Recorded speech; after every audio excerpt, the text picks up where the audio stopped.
He stepped out of that transport van like the world had already ended for him once. It was early afternoon in Raleigh, North Carolina, heat bouncing off the parking lot. Dogs in the front crates barked and bounced when the doors swung open. The pup in the very back didn't make a sound. He was a young German Shepherd puppy, maybe 10 months old. Too thin, head low, but standing on steady legs. He didn't growl or pull or whine. He pressed his body into the rear wall of the crate, tail jammed tight under him, chest rising fast and almost silent. I thought I was just taking in another transport dog to foster for a few weeks. Months later, a vet would look at one test result and say something that made me replay this exact afternoon frame by frame. That day, all I saw was an anxious dog who had run out of ways to cope. When I reached for the crate door, his muscles locked. His paws might as well have been glued to the plastic floor. I tried a quiet, "Hey, buddy," more habit than plan. He blinked once, but never met my eyes. Behind me, someone slammed the van's back door.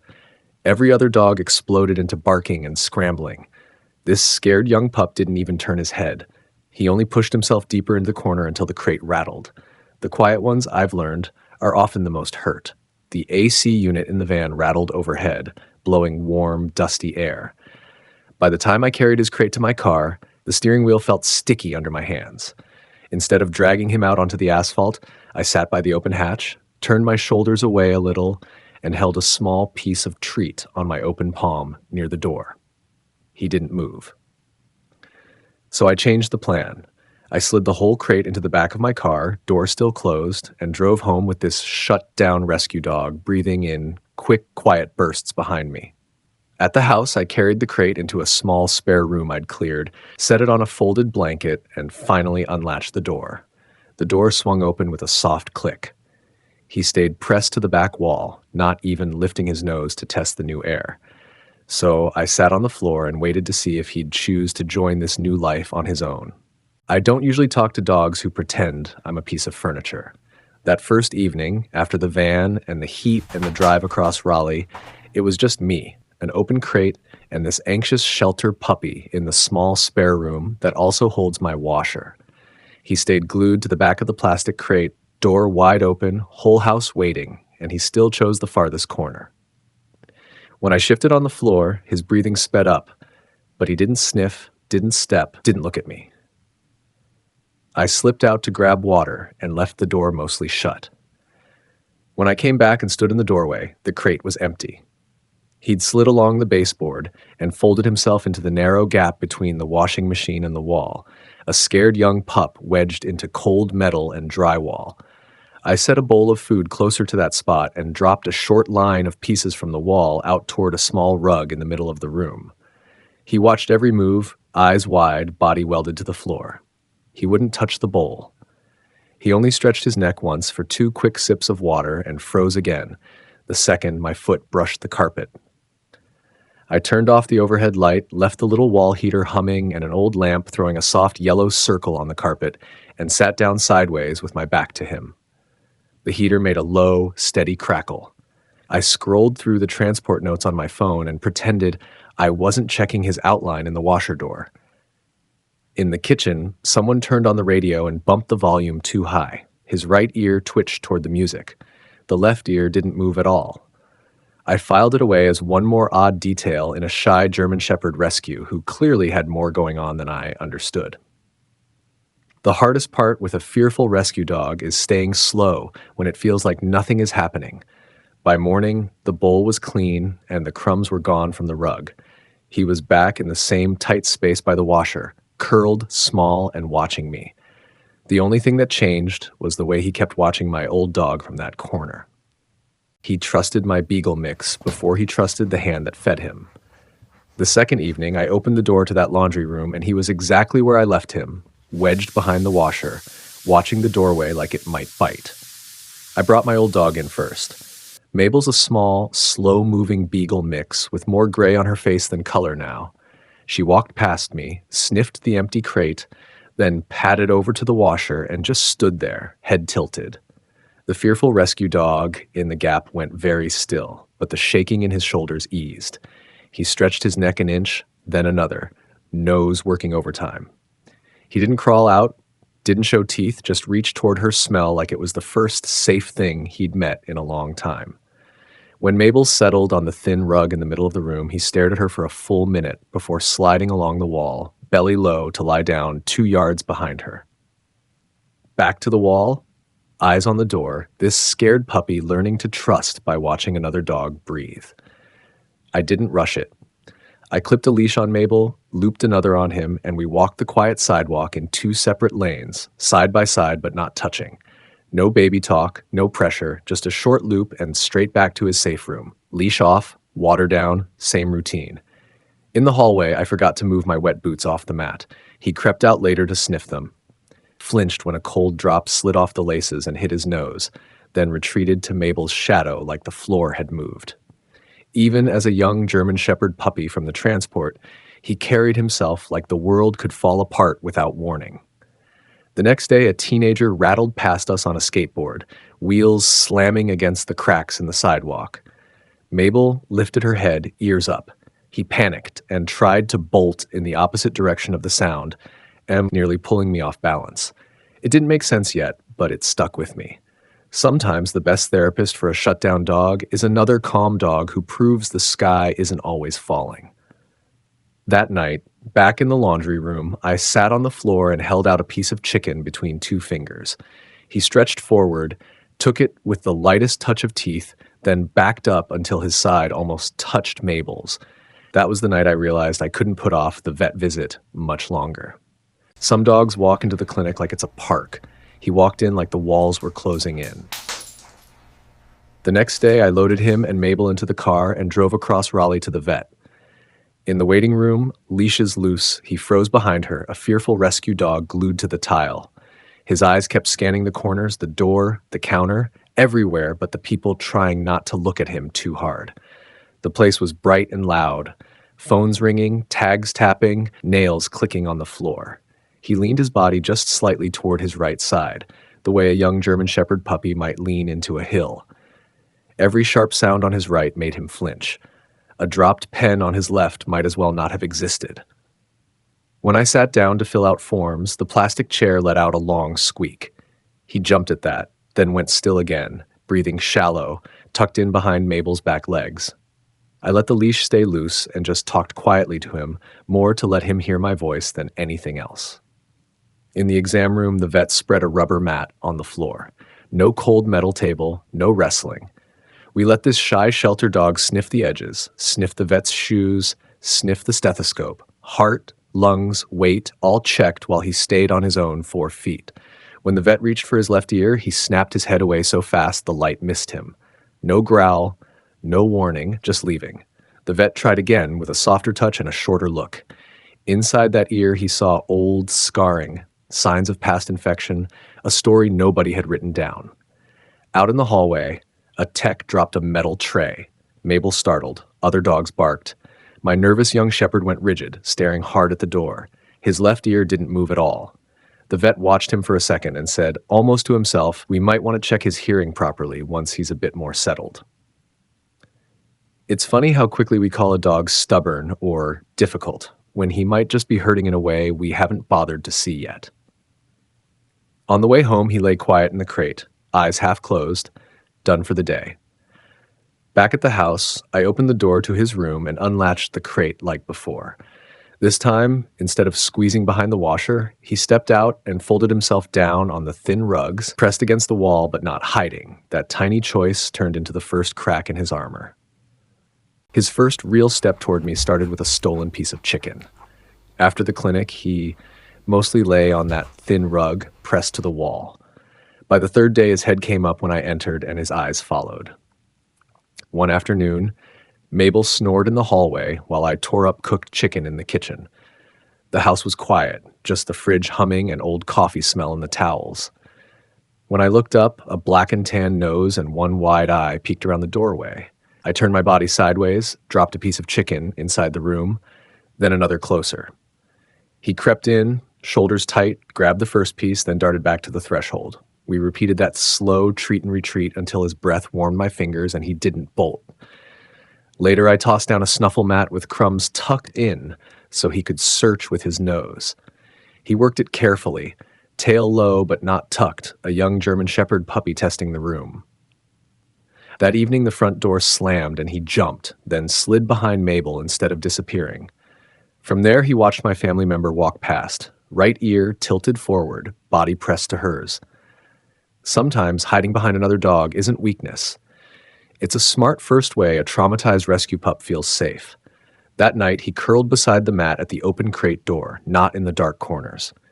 He lay there, finally resting, that right ear pointed straight at the hallway. That's when I made my first big mistake with him. I thought he was ready.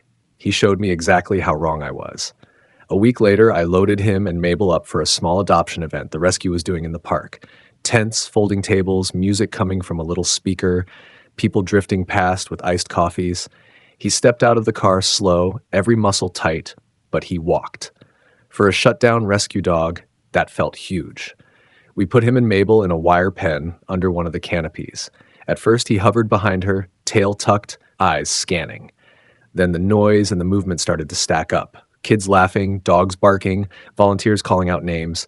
His eyes went glassy. He stopped blinking so much. I held out a treat through the wire. Nothing. I said his name softly, then louder. Nothing.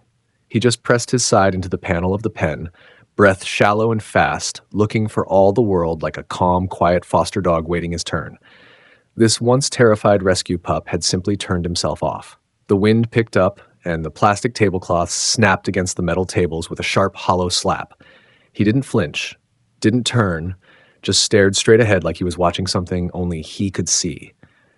A little girl stood a few feet away, clutching a notebook. She drew quickly, then held the page out to me without crossing the line. "He looks like he's trying to disappear," she whispered. I looked back at him and finally saw what she was seeing. We didn't stay long after that. I signed out early, loaded Mabel, then coaxed him back into the crate, and drove home with my stomach in a knot. Back in the laundry room, he shot past me and wedged himself into that same corner by the washer, head turned, left ear angled away from the door. The house was quiet again, just the low hum of the fridge down the hall and my own breath a little too loud. I sat on the floor and told him, out loud, that I'd pushed too fast and that I was going to start listening better. "If we ever get through this," I said, watching that turned ear, "you're not just going to survive transport days. You're going to be a light for other scared dogs. I'm going to call you Beacon." That's when I called Oak Bridge and asked about that deeper ear exam the vet had mentioned. Handing him over for sedation felt like breaking a promise he didn't know we had. We went back to the same clinic on a quiet weekday morning. Fewer cars in the lot, fewer voices in the lobby. In the exam room, Mabel lay down on a mat in the corner. Beacon trembled, but he didn't fight. He pressed himself against her front leg like a shy pup anchoring to the only thing that made sense. When the tech lifted him, his body stayed tight, but he didn't struggle, just hung there with his eyes locked on me. The vet walked me through the plan again. Light but steady sedation, a deeper look into that left ear, a good check of his teeth, a search for any long-term inflammation. We talked about pain control afterward, drops to keep things calm, and keeping his routine soft for a few days. When the meds started to work, his head grew heavy under the vet's hand. Even half asleep, this nervous German Shepherd pup kept his gaze on my face until his eyes finally closed. They carried him gently to the back while I sat in the small waiting room with 2 cups of bad coffee I didn't need. The only sound was the slow ticking of the wall clock and the occasional shuffle of a tech walking past. The vet came back with pictures and simple words, old scarring and thickening deep in the left ear, likely from an infection that never really got treated right. The canal there was partly closed down. He said Beacon might be hearing far less on that side than we assumed.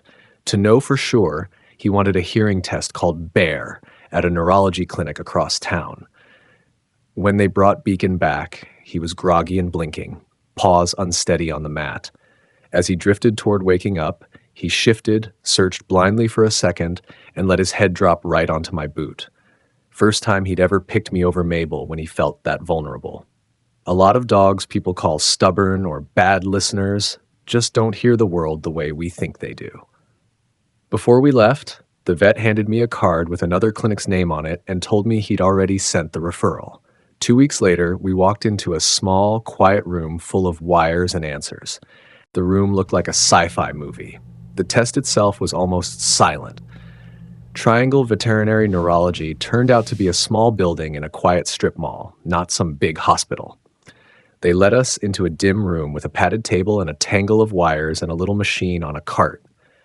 Beacon stood there tense, watching every movement, this sensitive dog trying to read the people instead of the sounds.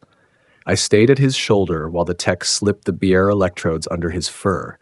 He barely reacted to the tiny clicks from the earpieces. No head jerks, no flinches, just his eyes tracking the tech's hands.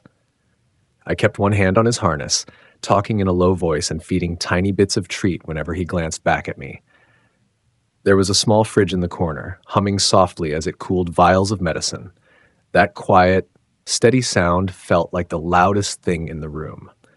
The machine clicked through its program, lines drawing themselves across the screen, while my one-eared listener of the world stood and waited.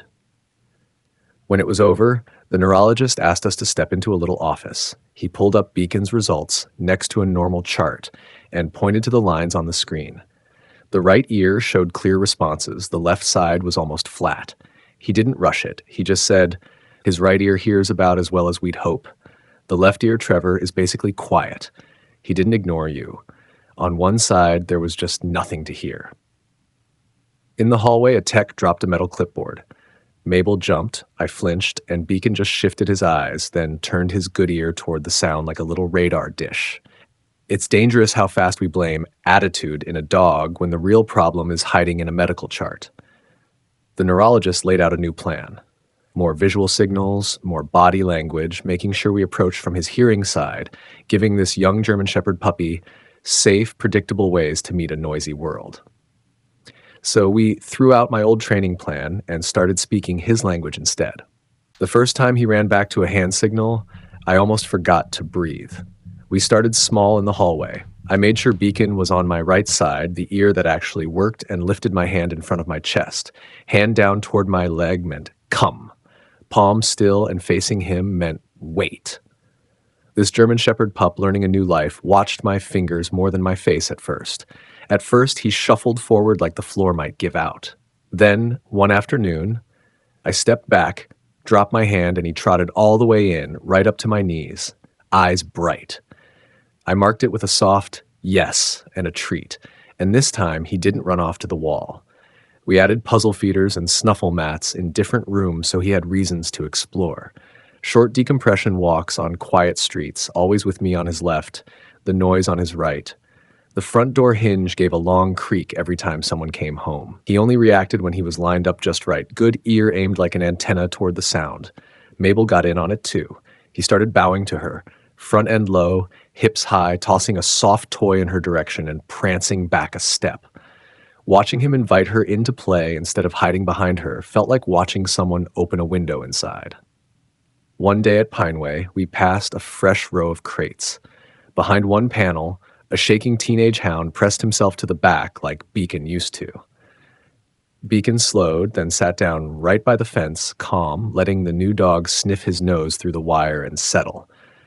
Animals with their own odds stacked against them seem to recognize that look in others faster than we do. The director watched for a minute and asked if Beacon and Mabel could start coming on transport days as the calm team for the worst-off pups. 6 months after that hot afternoon in the parking lot, we stood there again, but this time, he was the one doing the comforting. He used to shake in that parking lot. Now other dogs lean on him to stop shaking. About 6 months after that first transport, Beacon walked beside me toward a new van in the same sunny lot in Raleigh. No dragging, no freezing, just a calm rescue dog, my right, good ear tilted toward the voices, tail hanging easy behind him. The doors opened and the noise rolled out. Crates, panting, that familiar mix of hope and panic. One teenage hound came halfway down the ramp, then locked up, nails digging into the metal, whole body turned to stone. He looked exactly like Beacon had looked that first day, only louder. I didn't cue anything. Beacon saw him, glanced up at me once, then padded over on his own. He sat down right beside that trembling pup, shoulder just barely touching, not staring, not sniffing too hard. He just stayed, Little by little, the other dog's breathing slowed. One paw moved forward, then another.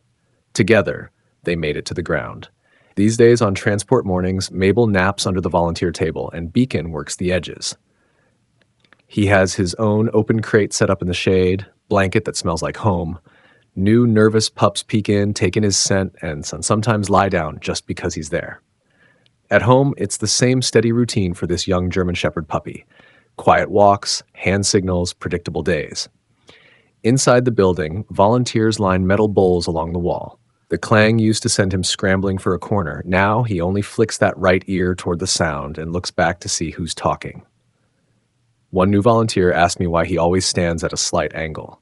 I told her simply about the one deaf ear and how we changed everything once we understood it. Sometimes the most important thing you can do for a scared dog isn't to fix him at all, but to rebuild your world so it finally makes sense to him. I watch Beacon now, steady and quiet, holding space for the latest intake dog who thinks the world just ended. I thought I rescued a broken dog off a transport van. Turns out I was bringing home the calmest heart I'd ever seen on intake days.